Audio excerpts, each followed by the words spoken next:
안녕하세요. 수도직업전문학교 훈련교사 김기현입니다.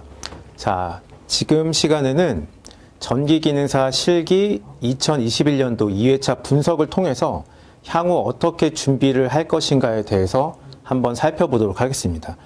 이미 2회차 시험이 끝이 났는데요. 요 예상은 합격자 발표가 나기 전에 제가 이제 예측한 걸로 다음 3회차, 4회차까지 대비하는 방식을 지금 설명드리고 있습니다. 자, 한번 살펴보겠습니다. 자, 전기기능사 시험이라고 하는 거는 1년에 4번 시험을 봅니다. 4번 본다는 것은 굉장히 좀 인지도가 높다고 하는 의미가 되겠죠. 예전부터 전기기능사 시험에 대해서 많이 우리가 알고 있었는데 올해 크게 좀 바뀐 것이 있어요. 2021년도에 들어서도 4번 시험을 보긴 하지만, 자, 여기 보시면은 1회차 시험에는 제가 이제 클래식 스타일이라고 얘기를 했습니다. 요 방식 같은 경우에서는 예전에는 주제가 한 가지 주제가 나오고 그거에 대해서 모든 회차, 1차, 1일차부터 7일차까지 진행이 되면서 같은 주제로 진행이 됐습니다. 그리고 이때까지만 해도 공개 문제라고 하는 것이 없었거든요. 그래서 저희 수도직업전문학교에서 시험 1차에 맞춰가지고 항상 정확하게 예측을 했다. 그래서 그거를 밀고 나갔었는데 이제는 큐넷에서 공개 문제로 다 돌려버렸습니다. 그래서 공개 문제를 통해 가지고 우리가 이제 대비를 하면 되겠습니다. 자, 2회차부터 갑자기 이제 공개가 됐거든요. 그리고 올해는 3회차와 4회차 두 번의 시험을 남겨두고 있습니다. 그럼 앞으로 어떻게 대비를 해야 될지를 한번 살펴볼 필요가 있겠죠.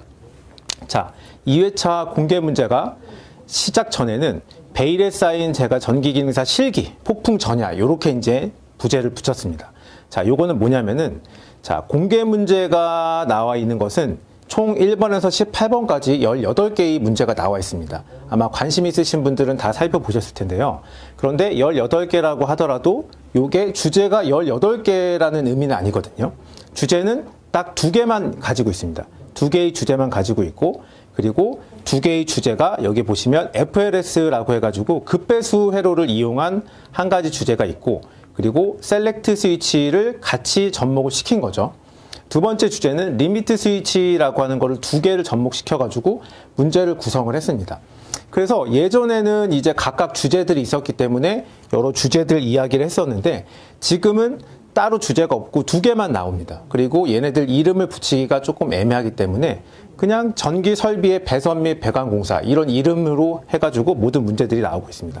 자, 시험 전에 공개 문제가 막상 되었었는데 이대로 나올 것인지 아니면은 주제가 요 2가지 주제라고 제가 말씀드렸죠. 자, 단독 주제로 나올 것인가 아니면은 2가지 주제가 모두 사용될 것인가, 그리고 준비는 어떻게 할 것인가, 공개 문제만 보면 될 것인가, 이제 이런 것들을 주안점을 가지고 우리가 대비를 했었거든요. 다들 이제 궁금해 했을 겁니다. 자, 그런데 이제 결과를 보면 이제는 문제지를 가지고 갈 수 있어요. 제가 써놨죠. 그러니까 문제가 이미 공개가 됐기 때문에 얘네들이 문제를 숨길 필요가 없는 겁니다. 전혀 그렇게 될 필요가 없었죠. 그래서 자, 그 다음부터는 문제가 공개가 되었습니다. 자, 1일차에는 13번 문제, 그리고 14번, 5번, 16번, 3번, 6번, 15번, 4번까지 이렇게 준비가 되었습니다.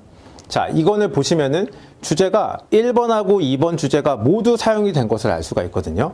그리고 아까 주안점에서 어떻게 좀 변경이 될 것인가? 그런데 결과를 놓고 봤을 때는 전혀 변경이 없이 그대로 나왔습니다. 하나도 위치가 바뀐 것 없이 그대로 나왔거든요. 그런데 이제 그대로 나올 것이라고 예상을 한 사람들이 아마 많지는 않았을 텐데 저 같은 경우에는 그대로 나올 것이다 이렇게 이제 예상을 했습니다. 이거는 이게 결과만 놓고 얘기를 하는 게 아니고 얘네들이 처음에 18개의 주제를 많이 아주 공개를 한 거거든요. 그걸 가지고 또 굳이 변형을 할까? 이런 생각이 들었기 때문에 아마 그대로 나올 것이다 이제 생각을 했습니다. 그리고 그대로 토시 하나 바꾸지 않고 그대로 이제 문제가 출제가 된 걸 알 수가 있고요. 그리고 이제 여기에 보시면은 좀 약간의 패턴이 있습니다. 패턴을 보시면은 주제 1번 같은 경우는 자, 3번, 4번, 5번, 6번. 주제 1번에서는 이렇게 이제 도면이 사용이 됐어요. 그리고 주제 2번을 보시면은 자, 13번, 14번, 15번, 16번. 이렇게 4가지를 사용을 했습니다. 그러면 3회차 때는 자, 3회차 때는 여기에서 사용되지 않은 나머지 도면들, 그러니까 뭐 1번, 2번, 또 7번, 8번, 그리고 여기는 또 13, 14, 15, 16 이렇게 나오죠. 그러면 11번, 뭐 12번, 17번, 18번 얘네들이 이제 남는 도면이 되겠거든요. 그러면 여기서 나올 것인가? 또 그것도 아니에요. 또 확실하게. 그런데 이제 보시면은 앞에 2회차 때 이런 도면을 사용을 했기 때문에 여기에서 아무래도 조금 더 나올 가능성이 있긴 하겠죠. 그런데 우리가 시험을 대비하는 입장에서는 이 18개의 도면에 대해서 완벽하게 숙지를 하고 연습을 하실 필요가 있습니다. 자, 그렇게 한번 이제 살펴봤습니다. 그래서 문제지를 갖고 나왔기 때문에 이런 데이터들이 정확하게 확보가 된 거죠. 자, 그렇다면 3회차 시험, 이번에도 공개 문제를 그대로 활용할 것인가? 이렇게 이제 생각을 할 수가 있겠죠. 그런데 이제 보시면은, 자, 아까는 8일차까지 시험이 있었습니다. 그런데 지금까지 전기기능사 시험 양상을 보시면은 7회차까지만 봤습니다. 그런데 이번에 8일차까지 한 거는 이따가 이제 합격률을 보여드리겠지만 이번에 응시자가 굉장히 많았어요. 그래서 응시자가 많았기 때문에 불가피하게 하루를 더 연장을 했다. 그렇게 된 거고 이제는 7번 보는 걸로 생각을 하시면 됩니다. 기본적으로. 자, 요거는 이번에는 변형될 가능성이 있다. 이렇게 예상을 하고 있습니다. 왜냐면은 2회차 때 전혀 변경을 하지 않고 그대로 진행을 했거든요. 그러면 3회차 대비하는 사람들은 아, 이게 변경이 없구나 하고 공개 도면만 더 그것만 공부하려는 경향이 있을 수가 있습니다. 그래서 그거를 조금 허점을 노려서 약간이라도 변형될 가능성이 있다. 이렇게 이제 예상을 하고 있습니다. 자, 그리고 주제는 마찬가지로 두 가지 주제를 모두 활용할 가능성이 매우 높습니다. 그리고 7일차까지 시험을 본다고 그랬었죠. 그래서 이번에는 뭐 4개, 3개 이런 식으로 배정이 될 겁니다. 자, 그리고 합격률 같은 경우에는 과거 회차에 비교해서 크게 상승될 것이다. 요거는 제가 이제 2회차 시험이 끝나고 2회차 시험이 종료되고 3회차 시험을 앞두고 있죠. 그리고 2회차 합격률이 공개가 되기 전에 한 대략 10% 정도는 더 올라갈 것 같다. 이렇게 생각을 했는데 실제로 그렇게 결과가 나왔습니다. 그리고 3회차 같은 경우에는 요 2회차에 비해서는 한 5% 정도는 더 올라갈 가능성이 높습니다. 이건 이제 제가 이제 예측을 하는 거죠. 나중에 3회차 때 한번 비교해 보시면 될 것 같습니다. 자, 이번에도 응시자가 많으면 8일차가 생길 수도 있는데 기본 포맷은 7일차까지만 시험을 본다고 알고 계시면 되겠습니다. 자, 그리고 합격률 데이터를 한번 보여드리겠습니다. 자, 이번에 나온 합격률인데요. 자, 예전하고 패턴을 조금 보실 필요가 있어요. 예전에는 보시면, 자, 그 전에도 물론 이제 시험이 많이 있었지만, 최근 데이터를 2012년도부터 가져봤습니다. 자, 2012년도를 보면은 합격률이 85.9%로 굉장히 높게 집계가 됐습니다. 요거는 이제 큐넷 공식 합격률입니다. 그리고 아시는 분은 아시겠지만 여기에 나와 있는 합격률은 이게 실제 합격률하고는 좀 약간 동떨어져 있다고 보시면 됩니다. 이거 왜 그러냐면은 자, 여기 합격률에는 우리가 이른바 황금손이라고 불리우는 이제 공고생들도 시험을 봅니다. 공고생들도 자격증을 따기 위해서는 전기기능사 실기시험에 응시를 하거든요. 이런 학생들이 모두 포함된 합격률입니다. 그래서 굉장히 높게 나올 수밖에 없어요. 일반인 합격률을 여기다 대비를 하게 되면은 최소한 여기서 한 20에서 30% 정도는 빼야지 이게 일반인 합격률이라고 볼 수가 있습니다. 자, 그렇게 이제 감안하시면 되고. 그래서 이렇게 높게 나올 수가 없어요. 시험장에 실제 가셔도 합격자가 그렇게 많지도 않고. 자, 그런데 어쨌든 여기에 있는 합격률 기준으로 해서 말씀을 드리겠습니다. 자, 85.9% 정도에 달하는 굉장히 이제 합격률이 높았는데, 자, 2013년도도 뭐 유지가 되고 있죠. 2014년도부터 가면서 합격률이 조금 떨어졌어요. 그 다음에 2016년도도 이렇게 좀 떨어진 양상을 볼 수가 있습니다. 그리고 최근 시험에는 전기기능사 실기시험이 굉장히 어려워졌습니다. 좀 양도 많아지고 보안도 강화되고 한 부분이 있기 때문에 어려워지는 것을 보면 이렇게 합격률만 봐도 아실 수가 있습니다. 점점 떨어지죠. 그리고 2020년도부터는 요거는 이제 1년치를 갖다가 다 합산을 한 거고 좀 더 세부적으로 이제 보시라고 제가 2020년도부터 4회차까지 나눠가지고 세부 합격률을 표시를 한 겁니다. 그러면 57%, 65%, 64%, 69% 이 정도 되거든요. 그럼 여기서 최소 30을 뺀다 하면은 한 27%에서 35% 정도 일반인 합격률이 나오는 겁니다. 굉장히 이제 어렵게 출제가 된 거죠. 그리고 1회차까지도 마찬가지로 유지가 됐습니다. 그리고 공개 문제가 나오고 난 다음에 첫 번째 시험이었죠. 제가 아까 예측한 대로 10% 정도 올라갈 것이다 했는데 얼추 그 정도가 올라갔습니다. 조금 더 이제 올라갔죠. 17.4%에 달하는 굉장히 높은 합격률이 나왔습니다. 그리고 다음 시험에서도 공개 도면을 가지고 그대로 활용을 하기 때문에 여기서 아마도 5% 정도, 한 82% 정도 합격률이 나오지 않을까 이제 그렇게 예측을 하고 있습니다. 그리고 여기는 저희 이제 수도직업전문학교에서 나오는 합격률이고요. 여기 앞에 데이터는 그냥 좀 생략을 했고, 자, 2019년도부터 보시면은, 자, 여기에 비해서, 자, 여기에서는 일반인 합격률은 사실 이거라고 그랬죠. 그런데 전체 공고생들이 다 합쳐진 그런 합격률과 비교를 했어도 저희가 5에서 한 10% 가까이 높은 합격률을 확인을 하실 수가 있을 겁니다. 자, 이번 회차에서도 85.7% 굉장히 높은 합격률이 집계가 되었습니다. 그래서 저희 수도직업전문학교에서 연습을 하신다면 합격에 조금 더 가까이 갈 수가 있다. 이런 데이터를 보실 수가 있는 겁니다. 자, 합격률을 보여드렸고, 자, 그렇다면 여러 가지 팁들이 있어요. 유튜브를 보다 하더라도 여러 가지 이제 실기 시험을 빨리 이제 작동을 할 수 있는 여러 가지 이제 팁들이 많아요. 그런데 팁이라고 하는 거는 사실은 부수적인 거예요. 어떻게 보면 굉장히 달콤하게 느껴질 수가 있거든요. 아, 요것만 하면 되나? 요것만 하면 되나? 이제 이런 생각을 할 수가 있지만 사실은 그렇지가 않습니다. 팁이라고 하는 거는 기초를 탄탄하게 한다. 요게 가장 메인이 됩니다. 기초를 우리가 단단하게 했을 때 약간의 변형이 일어나더라도 그거에 대한 대비가 충분히 되는 겁니다. 자, 여기다가 정리를 했습니다. 자, 핵심 원리라고 하는 게 있죠. 핵심 원리를 이해하게 되면 어떤 상황에서든지 능숙하게 대비를 할 수가 있다. 그렇죠. 그러니까 우리가 메인만 잡고 있으면 어떻게 변형을 하더라도 거기에 걸려들지는 않는다는 거죠.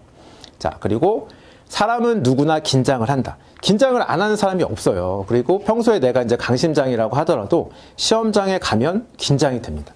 긴장이 안 되는 사람이 있어요. 그 사람은 뭐냐? 시험 준비가 안 된 사람이죠. 아, 대나마나 그냥 접수만 해놓으니까 한번 시험이나 보자. 이런 사람들은 긴장을 안 하겠죠. 그런데 정확하게 연습을 하고 대비한 사람들은 긴장을 할 수밖에 없습니다. 그런데 긴장을 줄일 수는 있다. 그 방법이 뭐냐? 긴장을 줄이는 방법은 충분한 연습을 하는 겁니다. 충분한 연습을 하면 할수록 자신감은 올라가고 긴장은 떨어지고 이렇게 되는 겁니다. 자, 그리고 시간을 여유 있게 확보를 해야지 긴장을 줄일 수 있는 요인이 됩니다. 자, 그리고 중요한 게 있는데 전기기능사 실기시험이 4시간 30분이죠. 4시간 30분이라고 하는 거는 많이 알고 있을 겁니다. 자, 4시간 30분인데 실제로 내가 이제 연습하던 환경하고 시험 보는 환경이 많이 달라질 수가 있거든요. 그런 것들을 봤을 때 저희 수도직업전문학교에서 수많은 그런 수험생들의 자료를 다 모아서 분석을 해보면 자, 실제 내가 연습하는 것보다 30분 정도가 평균적으로 더 걸립니다. 물론 사람들마다 편차가 있으니까 뭐 좀 덜 걸리는 사람도 있고 비슷한 사람도 있겠죠.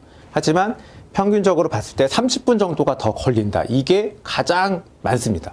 그래서 우리가 연습을 할 때는 4시간 30분에 맞추면 안 돼요. 평상시에 내가 이제 만약에 4시간을 끊었다. 아, 그러면 나는 이제 30분 남으니까 충분하다. 이렇게 생각하면은 안 되는 거죠. 그러면 이런 분들은 거의 시간을 다 채워가지고 완작을 하는 겁니다. 이렇게 되면 이제 점검을 할 시간이 없거든요. 그러면 실수를 잡아낼 수 있는 가능성이 떨어지게 됩니다. 자, 그리고 실기는 몸으로 직접 하는 겁니다. 이게 가장 메인이에요. 우리가 필기 같은 경우는 인강을 통해서 얼마든지 공부를 할 수가 있습니다. 하지만 실기 같은 경우에는 내가 직접 해봐야 돼요. 요즘에 이제 인터넷으로 뭐 실기 동영상이라든지 뭐 실기 세트라든지 이런 것들이 있어가지고 연습할 수 있는 환경은 좋아졌어요. 하지만 기본적인 전기를 일을 하지 않은 초보자 입장에서는 직접 이런 훈련기관에 오셔가지고 직접 하시는 것이 훨씬 더 확률이 높습니다. 자, 그리고 반드시 이제 몸으로만 연습을 해야 하는 것은 아니다. 요것은 뭐냐면은 충분히 몸으로 연습을 하고 집에서 이제 쉬시면서 내가 직접 할 수는 없지만 머릿속으로 얼마든지 연습을 할 수가 있습니다. 예전에 이제 당구 좋아하시는 분들은 당구 치다가 이제 눈만 감아도 당구대에서 막 돌아가잖아요. 그런 것처럼 연습을 많이 하게 되면은 이 도면이 내 머릿속에서 그려집니다. 이런 것을 제가 얘기를 한 거죠. 그리고 충분한 연습을 바탕으로 실력을 쌓는다. 그리고 이미지 트레이닝으로 마무리를 한다. 실수 줄이기. 이렇게 이제 얘기를 드렸죠.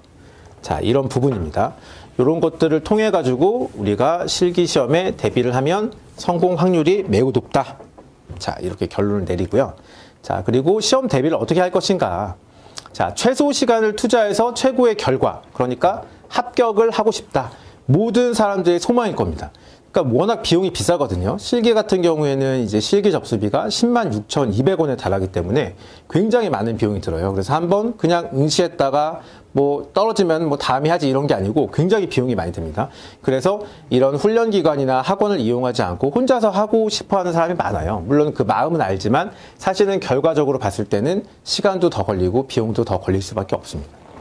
자, 그거를 명심해 주시고, 자, 수도직업전문학교에 오셔서 훈련을 하시면 최고의 강사진, 요거는 이제 수강평을 확인해 보시면 됩니다. HRDnet 수강평을 확인해 보시면 될 거고, 그리고 최고의 합격률. 자, 100%라고 하는 거는 단일 과정에서 자, 합격률 100%가 나왔습니다. 자, 이거는 아마 전국에서도 나오기가 힘들 거예요. 뭐 합격률이 평균적으로 뭐 80%다, 90%다 이런 건 되지만 전원, 이때의 인원이 20명이었습니다. 20명 전원이 100% 합격을 한다? 굉장히 어려운 겁니다. 자, 이거는 아마 다들 아실 겁니다. 자, 이렇게 달성을 했고, 자, 그리고 선택지가 다양합니다. 그리고 선택 기준은 나의 시간을 활용해서 여부에 따라서 선택을 하시면 됩니다.